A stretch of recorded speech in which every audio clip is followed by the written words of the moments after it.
Today we're going to be talking about options and how they work.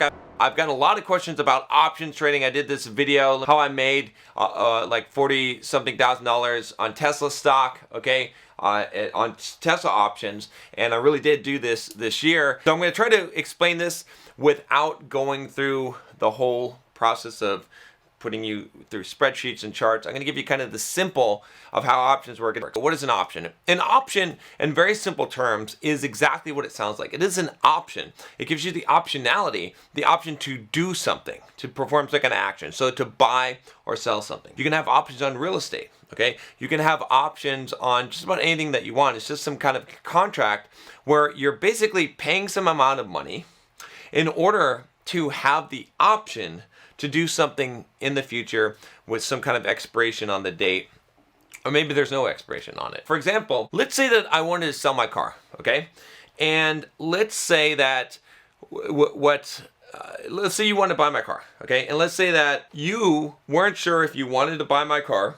I had it at a really good price. Let's say I've got some car that I'm selling at $16,000, and you're like, man, I don't know what's going to happen with my job situation, and I want to see if there's a better deal out there, but I don't want to miss this deal.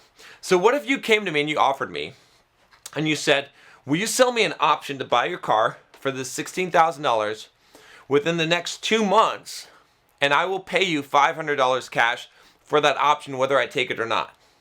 Okay, now I don't know if that's a good deal for me or not. It might not. Maybe I'll say I want $1,000 for that, for you to have that option.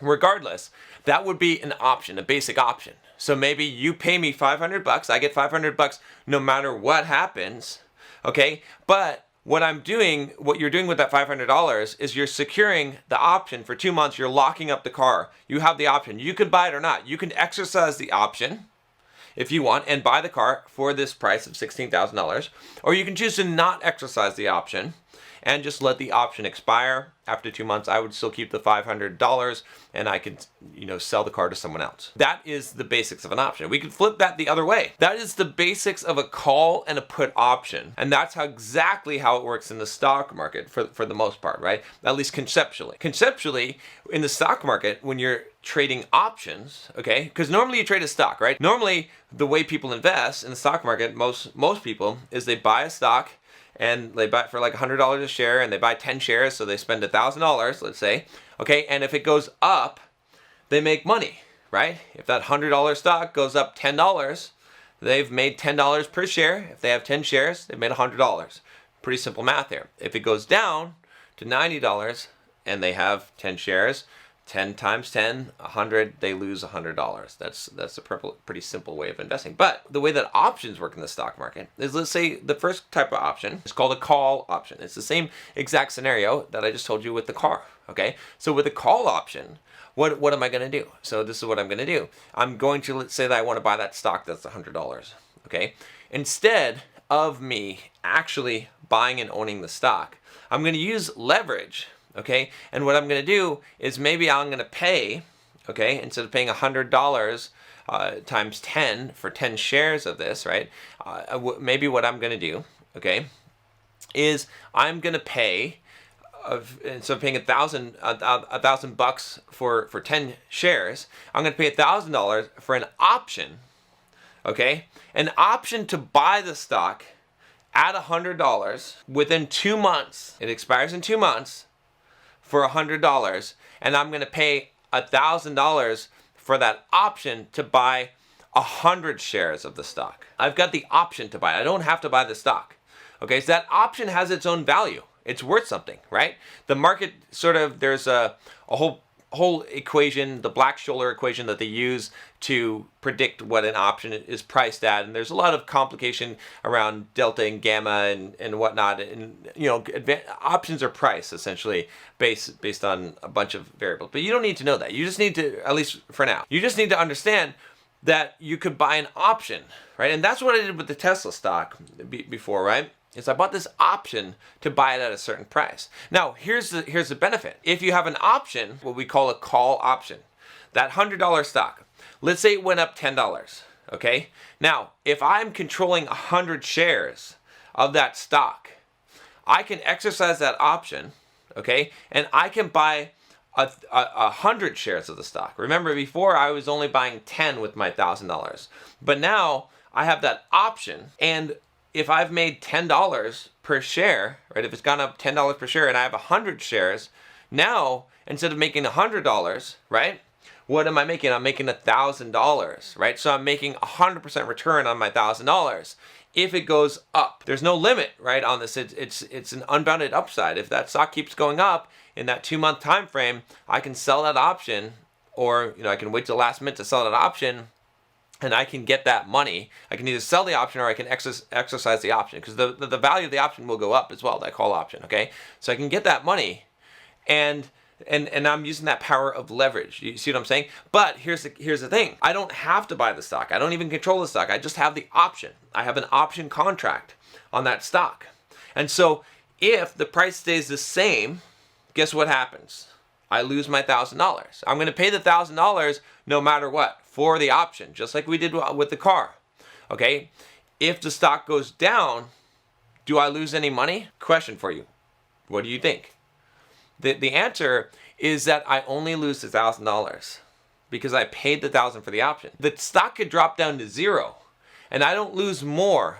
As I'm not holding the stock, I only have the option to buy the stock. The benefits of having an option is two things. It's one, primarily, is leverage, okay? Because I can control 100 shares of stock for $1,000 instead of 10.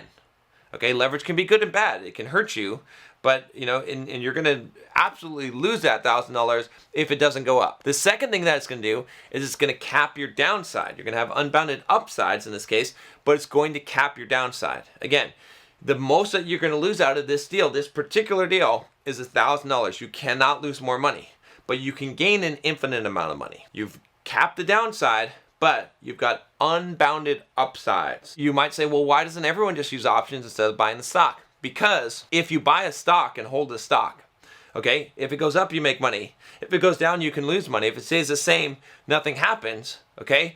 But it's not as drastic, right?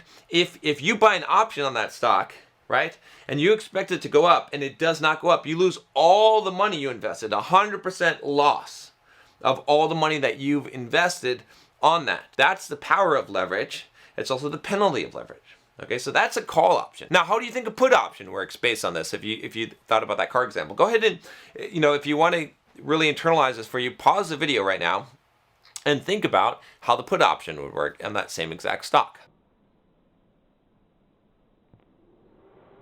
So if you did the exercise or not, regardless, I'm going to tell you how the put option works. It works exactly like we did with the car. It's the same exact thing. If I have a put option, okay, I'm buying an option to be able to sell a stock at a certain price. What you would be doing here is you would say, I want to buy the option to sell at $100, let's say. Okay, now you may control the stock already. If you already own some of this stock, this is a way to protect your investment. Because now, if the price goes down on that stock, okay, you can guarantee that you're not going to lose any more money than what you've paid for the option. It kind of holds you in place. Okay. Now, if the price goes up on the stock, it doesn't hurt you. You're still holding the stock. But you don't even have to own the stock to buy a put option. Okay. You can buy a put option, not holding the stock, and basically saying, I'm buying the right for the next 2 months to sell this stock at $100.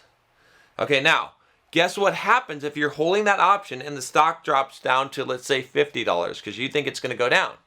It's exactly the reverse of what the call option was, right?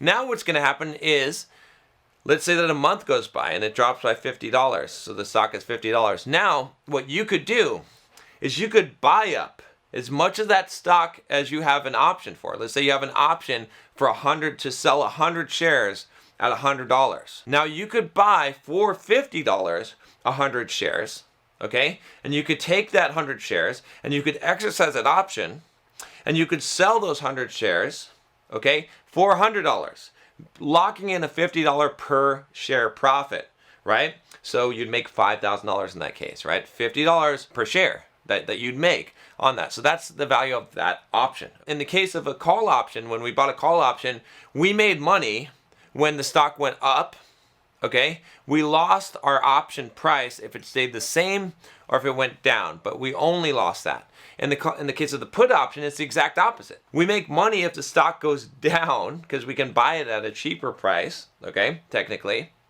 or we can just sell the option itself. The option's value will go up, again, based on that model of predicting the option price, okay? But in that case, with the put option, again, same thing. If it stays the same, we lose that money. We lose that $1,000. If it goes up, we lose just $1,000. We don't lose any more than that, okay? So that is buying call and put options. Now you can do the same thing on the selling side, right? You can make money in the stock market selling options. Let's say that you have some stock. You have this stock. You can sell people the option to buy the stock from you, just like we did with the car. This is more like the car person because you're selling it. You're getting it, right? You can either be the buyer or the seller, right? So there's 4 positions that you can have in an option, essentially, right? You can buy a call. You can sell a call. You can buy a put. You can sell a put. That's it. That's what you can do. If you think about it that way, right? You could flip this and you could say, well, you can sell options. So if you own that 100 shares of that XYZ company, you could sell someone the option for $1,000 to be able to buy it from you at $100 anytime in the next 2 months. And you might make that bet if you think that it's either going to stay the same or it's going to go down, right? You're going to make money if it stays the same or goes down. You're going to make the $1,000. What you're hoping for is that it stays the same or it barely goes up, right? Because whatever it went up with, that you're going to lose because they're going to exercise that option and they're basically going to force you to sell the stock at the lower price even though it went up. You could sell a put option, which would mean that you are selling someone the option to have you buy 100 shares of XYZ company from them at any point in 2 months in the future, okay? And in that case, what's going to happen? Okay, think about this. In that case, what you want to happen, okay, is you want that stock to either go up, right, or you want it to stay the same. Then you make money. Then you make that $1,000. If it goes down, now you've got a problem because you have to buy it at the $100 that you agreed to, right? And now the price of it is actually $9. So if you buy it, if they say they exercise the option, you have to buy 100 shares of XYZ company from me for $100. Now you've got all these shares of this company, and let's say it's only worth $90 or it's only worth $50. Now you've got an asset that isn't worth as much as you paid for it because that's what you paid for with the option. So that's basically how options work, okay? Again, you might have to go back and listen to this video a couple of times and maybe you draw this out and run through this exercise. There's definitely more complexity to options, right? There's all kinds of ways you can combine options. You know, that you can combine options over different expiry dates and calls and puts, right? And you can have complex option trades. Like I used to trade something called an iron condor for a while and all kinds of spreads. There's all kinds of terminology and stuff like that. But you have to understand the basics first, and that's the basics. And so I promised I'd give you some tips on trading some options if you stayed here. The biggest tip is this, is to realize that what you're doing with options is you're using leverage, okay? And so leverage it can be powerful, but it can also be dangerous. You stand to lose more of your money. If you make an option bet, essentially, and you're wrong, you will lose everything that you bet, okay? Now, the tip in this, okay, the biggest tip that I can tell you is not to just trade straight options most of the time, okay? Instead, if you're going to learn how to trade options, there's books on it, okay? I'll recommend some when I haven't read a lot of books on it lately, so it's hard for me to recommend books on it. But look at complex option trading, right? What I talked about. When you understand the basics, okay, and maybe you do some basics trades with a little bit of money just to understand it and how it works, then the places that you're going to be able to really make money in the market without taking risk is you can create any kind of risk profile you want using all kinds of different options, and you can make it so that you can have high probability trades where 70% of the time you're going to make money from this trade. And it's the truth. But the other 30% of the time you're going to lose a large amount of money. And you can adjust the options. That's where all the skill comes in. There is some skill in doing this. It reminds me a lot of poker. A lot of it is bankroll management as well. So I don't have time to get into all of that for this video. Hopefully you enjoyed this. If you did, all right guys, I'll talk to you next time. Take care.